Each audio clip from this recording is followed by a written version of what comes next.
It's only a pleasure to welcome you here at Singular Secondary School. Mrs. Arnes from municipality. It's quite an initiative to interview you about the Claremont history, oral history, since I am the journalist of Singular Secondary School, asking people, interviewing people about the oral history of Claremont to make oral history or history of Claremont alive. So that led me to the question to you on how can you describe Claremont in 3 words? Um, Firstly, I would like to say thank you. It's an honor to be here and being one of the interviewees. um, I would say it's a live, livable, and I'm just caught off guard. I didn't really think that you would ask me something like that, but it's just a place where you can say it's the survival of the fittest at the same time, and but it's a loving community, livable community. That's what I can tell about Clemens. And why are you saying it's a livable community and all of those? What have you seen and what have you experienced from that? And one of the reasons I'm saying it's the survival of the fittest, it's because if you are a visionary person, you are able to make the best out of what you want to become. But if you want to be a follower of whoever that's there, then you end up knowing. So in my case, I've lived around people, different kinds of people, but I decided to make it in life here in Clements and still living here, and I was born here. So there were lots of things happening. I've seen all parts of history for the past, I would say 33 years, because when you're like 3 years and younger, there's nothing much you can tell about yourself and things like that. But from growing up, I was a very fortunate child. I remember there used to be some soldiers who would come around 1980s. That's where violence was on a high rate. So you will have your soldiers, and everyone, when they see soldiers, they'll be like running for their lives. There'll be shootings and whatnot. But I remember myself at one point, I was just standing because I was a child. I think I was 6 at the time. And just looking around, why are they running away? What's wrong? Because at the end of the day, we're all people. Why are we running away from each other? So people were just scared that the soldiers were around, since they forever had protests over whatever. But when I walked into the store, some nice white man asked me which sweets did I like. At the time, I didn't even know what was he talking about. I just stared at the lady who was selling. I was like, and all she said, no, he's saying choose sweets. So that's why I'm saying it's the survival of the fittest, because some will say they have experienced bad things, but I've grown from here and I've seen good and bad of Clement. But fortunately for me, I chose to follow the good parts of Clement. Okay. Now I'm going to ask you a question about your personal history about Clement. You just said that since you're growing your advantage because you've seen all those good things and bad things that have channeled you to your right path in life. So can you please tell me about your personal history when you're growing up? My story is a bit touching. Hope no one is gonna cry. But basically, I was raised by a Shibin queen. From primary school, I would have to first go to a bottle store to buy a case of beer so that you can carry on selling whilst you're at school. And also, I'm an adopted child, but she has passed on now. She's no more. So I would do that before going to school. And I was raised in that kind of environment, but I would just sit and look at people, see some of people when they used to come from the farms to come stay here. They will come blossomed and beautiful. By the way, as soon as they get here, they start drinking, smoking, and things like that. So I took it upon myself. I just told myself that no, when I grow up, if there's one thing that I'm not going to do, I won't drink, I won't smoke. Simply because of what I saw, that beautiful ladies, they come here to, to, to look for jobs and earn a living and try to make best of their lives and making ends meet for their families back at home. But they ended up being influenced about things that they discovered from here and turned into some terrible people. Because even today, when I look at people that I went to school with, um, some of them they look much older than me, simply because of stuff that they have engaged to at the wrong time. So basically, that experience, some would say it was a bad experience to be brought up in a shipping, but as for me, I would say I made good out of it, had made good choices out of that, and grew up, made mistakes as a teenager, um, but pressed on. I simply told myself that no, whatever that I've done wrong, I have to rectify my life because I knew where I wanted to be and what I wanted to become. So at the age of 16, I had my firstborn baby. Her name is Pamela. She's 20 by now. Um, Matriculated 1999 here at Clement. Actually, my schooling from grade 1 to grade 12 was basically from here.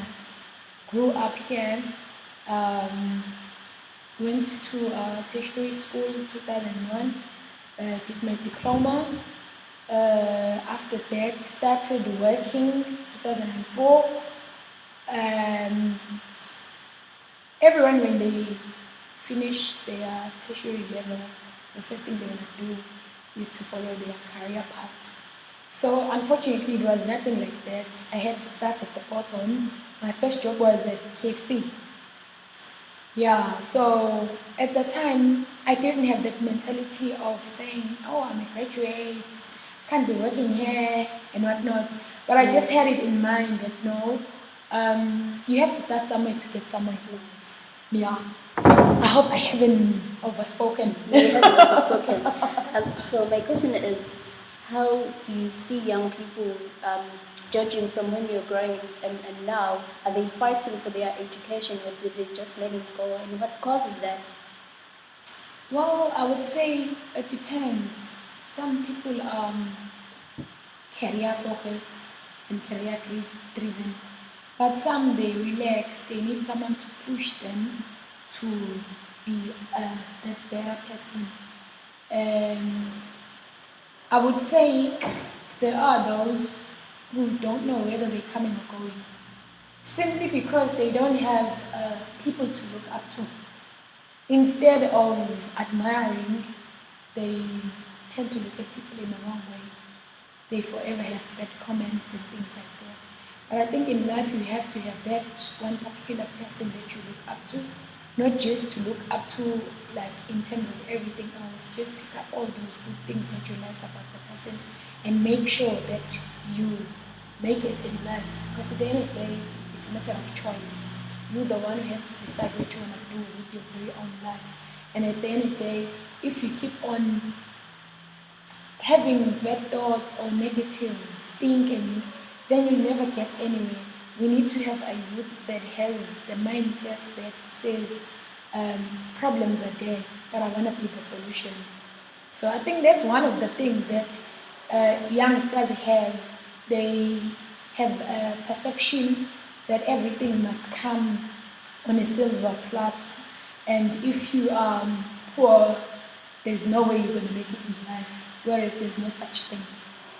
So, if you were to be a president of South Africa, what would you do in order to inspire young people So that lead me to the to the question now that says, as you just said in your childhood that you saw soldiers shooting each other in your so questionnaire.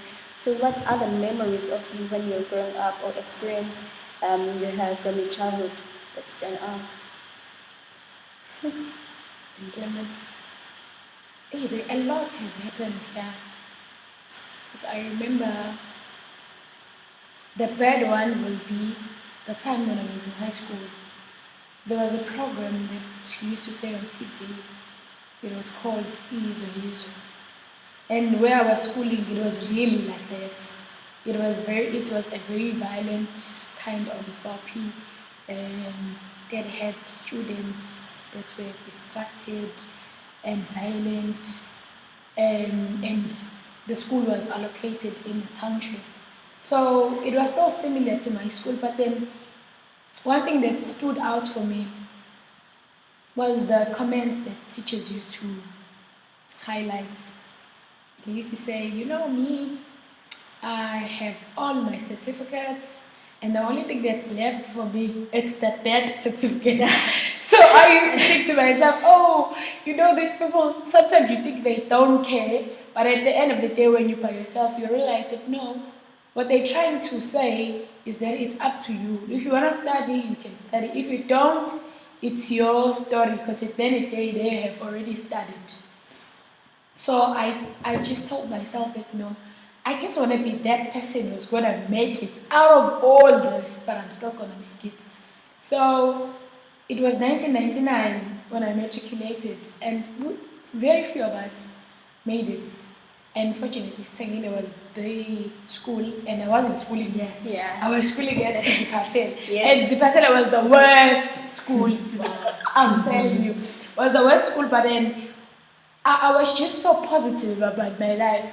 I had the thing in my mind that being here and this being the worst school, if I make it, obviously, I'm going to be the light. Everyone is going to be like, really? You made it and you were schooling in that school? No ways.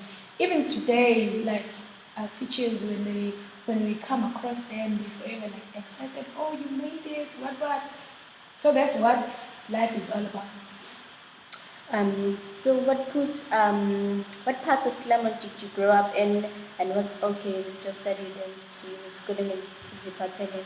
So which part of Claremont were you living in that you grew up at? Clement Central, but currently living at Guatemala, but it still is Clement. So I'm just gonna skip that question because it just answered me on it. It's just gonna ask you the memories from your school, and it just said there's violence. So I'm just gonna ask how that's violence and all of those things affected you. I would say anger management. You know, when you take so much as a person or as a young person in your life, you end up being defensive even if it's unnecessary. And you have that anger that some people they had it easy and I didn't, and you turn out to be that particular person that don't touch that one. If you touch her, she's gonna blast or something like that. But as you grow, you realize that life is not so much about you only. You have to adapt to life, change, do some sort of introspection. You can't have 5 people telling you the same thing over and over again. It's hey, but your attitude, Yes. and you keep on saying no. It's how I am. You don't have an excuse of how you grew up, but then you have to change your life and adapt to the real world. Yes. You have to understand other people. Mm. So you have lived through an interesting period of South African of SA history, if I may say. What have you always been in Claremont since you said that you were matriculating in 1999, right? Mm-hmm. So have you always been in Claremont all these years of your life until now? Yes. Sad as it may sound, yes. I grew up here, started working in New Germany. Clement in New Germany is 2 kilometers from New Germany to Pinetown. Now I'm back to New Germany, so yeah. Even Vala, it was. Boring. Very boring life. So, how did Clement change with the coming of democracy? Like, as you all know, that before 1994, we had nothing to say, let's, all those apartheid things. So, how did Clement change from then? I would say a lot of improvements in terms of updates. I never really experienced it. I would say apartheid was too visible in the 70s because here by the 80s it was starting to cool off. And when I was in my teens, there was no such thing as updates because when I go to town, it was the same thing as now. Or maybe I was naive or I was not the kind of person who used to look for trouble where there's no trouble because I've never really come across anything bad or too hectic to say that, oh, there's a change from how we used to live and now. But I just knew from our elders when they would tell stories that, no, today you have your multiracial schools, that today you can go to the banks, the same banks and whatnot. I had it as history as well. I didn't experience apartheid per se. And 1994, not much changed besides the fact that you were able to vote. Because from the time I could really see what was going on in South Africa, honestly speaking, I never experienced apartheid. We were able to mingle with other race. In class 2, I come from a mixed race family. Some of my siblings are colored, so I've never really had issues with other races. Really, no. I hear you. So, is there any unity, as you say that you haven't experienced anything from like apartheid as well time 70s worldwide? So, is there any unity from now on? From my I will relate that to my work experience. I would say one of the things that I see that democracy did was that you are able to voice out your view. Because from the time I started working, I worked with different kind of race, and you could see that there is that little bit of apartheid in both sides, like blacks and other colors. But truth be told, it depends on one's character. It's not so much of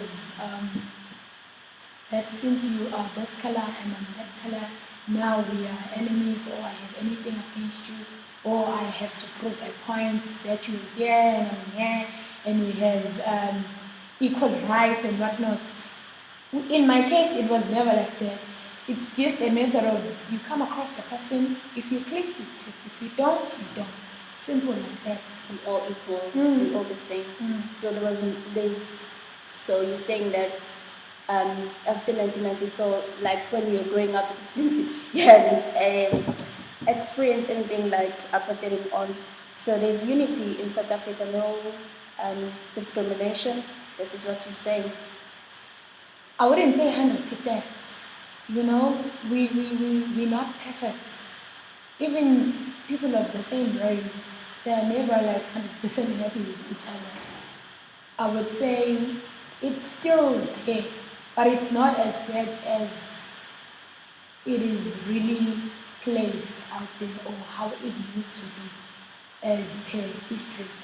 I would say there is change because you can actually be able to communicate with a person of a different race to start with. You can even make jokes for crying out loud with some people. I think it really lies with one's character, that how you perceive life. And I think most people who are still struggling to get out of apartheid or discrimination are people who really did experience apartheid per se, because I think they still bitter and angry of what had happened, you Yeah. know. But in my case, I tell people I was like, come, you white, you black, you brown, you yellow. Same thing. Mm. So, which are the legends or great people from Clement that you know of? Oh, Mr. Kulu. From history, he's named after a stadium that is at Ndunduma. Yes. Yeah, I know him in person. He's a very humble man. I've heard a lot of stories about him and history concerning Clement. Basically, that's the only person that I have come this close and actually have visited his house because his son, we used to go to the same school together. Okay. So that's the only one that you know of. Yes. So what is he famous about? He was a soccer legend. So, are there any business or institution in Clement that you believe were special important to its history?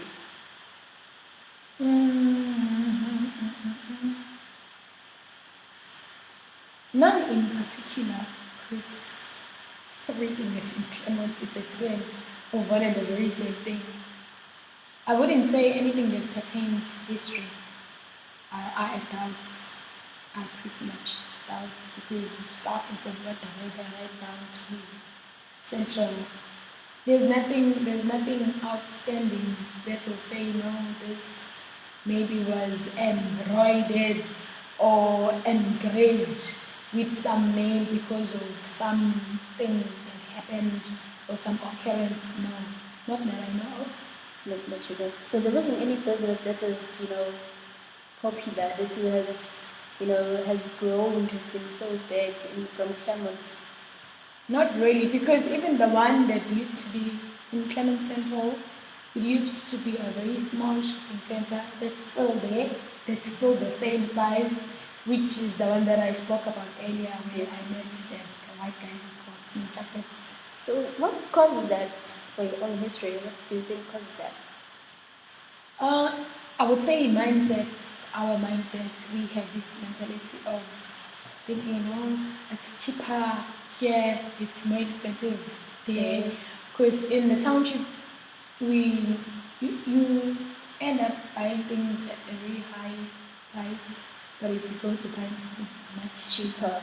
So And there are with us, you will take 5 different papers if you need to go to groceries and check first which shop has the sale and whatnot. Then you'll go for that one. So if you go to the local shop, you simply go for small things, you know, and maybe even their strategy as well. In the township, you never get a sale.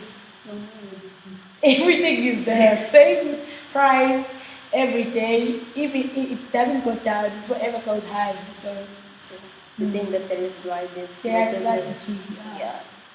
Strategy, no support. So I know If you put it like that. I know you work in a municipality, and you journalist just said. So how do you see Claremont developing economically, socially, and politically, and educationally? Does it improve? Well, I would say there is a difference from back in the days and today, because the only way you were able to develop oneself will be basically because one of the family members have made it in life and whatever. But in this day and age, we have I will basically speak about the departments. Yeah, it's okay. Which will be what? Well, housing.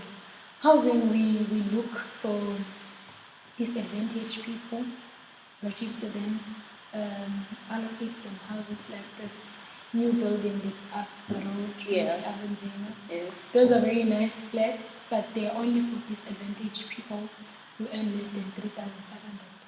And I'd say in that part of growth in Clement, there's change, and plus, back in the days when you're poor, you could just see that, okay, fine, I live in a shack, I'll die in a shack. But these days, you can't really say that. And plus, with education, NSFAS is there. So it's a matter of doing your very best in high school, especially. So before you proceed, I just want to ask you about this municipality thing that give houses to people who are not advantaged. So, so if so in Clermont, there's so many people who live in shack. How that thing is so helpful? One of the major goals that we're trying as housing is to get rid of all shacks. Um, Basically, it depends on each project, which one is opened, and if in your area it's open, then you're able to register and eventually get a house. So basically, it works like that. It's not like we saying everyone in the shack, we will take it from the shack straight to the house. It's a process. It takes time. I hear you. So, what is your history and what is the history that you want Clement to have to stay alive with? What is the vision that you have about Clement? I would say I love youth because youth is our tomorrow. Reaching out to youth, I think that's the most important thing. In any kind of ways of reaching out to them, youth, they mostly like to have fun. But in the process of having fun, just to instill education, that's even if you're having fun and then they have your education, creates that positive mentality out of them. That's one thing I'm very much passionate about, because if you're young and you wanna talk to me, I always have time for you, because I wanna make sure I wanna make sure that at the end of the day I leave you with a statement that's go to school, make the best out of it. Because at the end of the day, without education, really, we can't have a solid Clement, we can't have a solid South Africa. It was a pleasure indeed to have you. So thank you so much with your undivided time. It was kind of an honor, despite the fact that you are inspiring and intelligent with all this good, smart history that you have. So this history is just going to be alive. My goodness. It's just going to be alive. Oh, this English. It's just going to be alive. All this generation that is upcoming just going to know about the history. So let's lead us to a conclusion. Thank you for your time. Anything you want to say for the last words? And I actually wanted to, Dimpho, you missed the meeting where we discussed this. For every person they're interviewing, there are two common questions that are supposed to be the last two questions. So if I can just ask you those, they're very quick. The first one is how, in your mind or experience, is Claremont unique or different from other parts of KZN, from Mlazi, from KwaMashu? Is there something unique about the spirit or culture of Claremont? I would say it's one township that's able to accommodate all kind of tribes to start with before we get to race. Yeah. It's a welcoming township. Why do you think it is different in that way? Crime is there, but rate-wise, it's very low. It's very low. We basically feel safe. I don't know whether it's because I grew up here, but truth is, crime is very low. We kind of like have each other's back. You know, when something happens to you, you scream once, everyone is on the road to look out for you, what's going on. So I would say in terms of safety, it's not too bad. I wouldn't say it's 100% safe, but I would give it 95. Okay. And then the second question is there any one little story or fact or something, picture in your mind that you would want to share about Claremont with someone who's never been here before? What that could make it out there in the history book or map? Let me think. Yeah. It's beauty. It's beauty. Oh man, it goes back to the question that she asked me. That's sorry. There's been a huge change, especially in terms of development. When you coming from the side of New Germany, entering Clemens, I don't know if you know. That's how I come, yeah. Oh yeah, that place, they revamped it in a very beautiful way. The pathways, the gardens. We even have the pools now. Yeah. We didn't have that. Yeah. We have the pools, we have the grounds, and not just small grounds. You even have that outstanding stadium that we spoke about. So it's small, but at the same time, it's atmosphere. Yeah. It's very refreshing kind of atmosphere. It's one township you wouldn't be scared to take someone even from overseas and say, let's go for a tour. Yeah. You know? Yeah. Well, those are the two questions you So- can, yeah. So, what do you think that's is the one thing that's Clement valued very much, or that's you value about Clement very much? This is about to die, so just. Yeah. I would say this township is more like home. You do you, and no one will question you about what you're doing.